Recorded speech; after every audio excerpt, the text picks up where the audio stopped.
Nizamabad excise superintendent మల్లారెడ్డిని ACB అధికారులు arrest చేశారు. ఆదాయానికి మించి ఆస్తులు కూడబెట్టిన కేసులో ఆయనపైన కేసు నమోదు చేస్తున్న అధికారులు దర్యాప్తు కొనసాగిస్తున్నారు.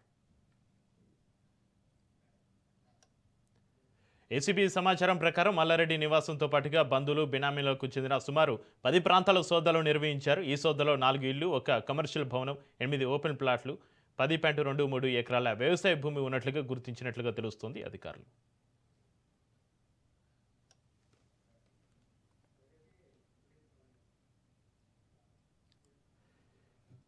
3.31 లక్షల నగదు, 50 లక్షల బ్యాంకు డిపాజిట్లను అధికారులు ఫ్రీజ్ చేశారు. ఇక కుటుంబ సభ్యుల పేర్లపై ఉన్న 3 బ్యాంకు లాకర్లను కూడా స్వాధీనం చేసుకున్నట్లుగా సమాచారం అందుతుంది. ఇక అరెస్టు చేసిన మల్లారెడ్డిని నాంపల్లి కోర్టులో హాజరుపరిచేందుకు ఏసీబీ ఏర్పాట్లు చేస్తుంది. ఇక ఇదే అంశానికి సంబంధించి మరింత సమాచారాన్ని మా ప్రతినిధి సునీల్ ఫోన్లైన్ అందిస్తారు. సునీల్, నిజామాబాద్ ఎక్సైజ్ సూపరింటెండెంట్ మల్లారెడ్డిని ఏసీబీ అధికారులు అరెస్టు సంబంధించి మీ దగ్గర ఉన్న అప్డేట్స్ ఏంటి సునీల్?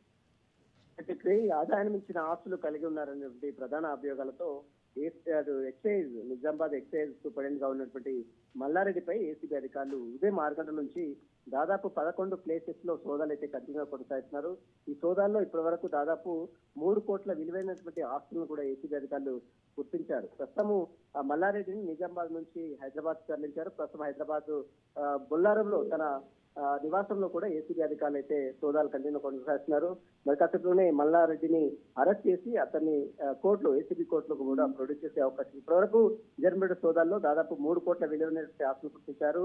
4 నివాసాలతో పాటు ఒక కమర్షియల్ భవనం, అదేవిధంగా 8 ఓపెన్ ప్లాట్లతో పాటు 10.23 ఎకరాల వ్యవసాయ భూమిని ప్రస్తుతం ఏసీబీ అధికారులు గుర్తించారు. బ్యాంక్ ఖాతాల్లో దాదాపు 50 లక్షల డబ్బులు ఉన్నట్లు కూడా ఏసీబీ అధికారులు గుర్తించారు. ఇప్పటికీ కుటుంబ సభ్యుల పేరుతో 3 లాకర్లను కూడా గుర్తించారు. లాకర్లు తెరిచి పరిశీలిస్తే మరికొన్ని వివరాలు కూడా వచ్చే అవకాశం. ఇక కొన్ని కార్లతో పాటు ఒక టీవీఎస్ స్కూటీని కూడా ఏసీబీ అధికారులు స్వాధీనం చేసుకుని ఇక మార్కెట్ విలువ పత్రాల కంటే మరింత అంటే మార్కెట్ వాల్యూ కంటే బహిరంగ మార్కెట్ కంటే ఈ యొక్క పట్టుకున్నటువంటి ల్యాండ్ వాల్యూస్ ఇంకా ఎక్కువగా ఉండే అవకాశం ఉంది. ప్రస్తుతం అతన్ని మల్లారెడ్డిని మరికాసేపులోనే ఏసీబీ కోర్టులో ఏసీబీ అధికారులు ప్రొడ్యూస్ చేసే అవకాశం కూడా కనబడుతుంది చెప్పవచ్చు.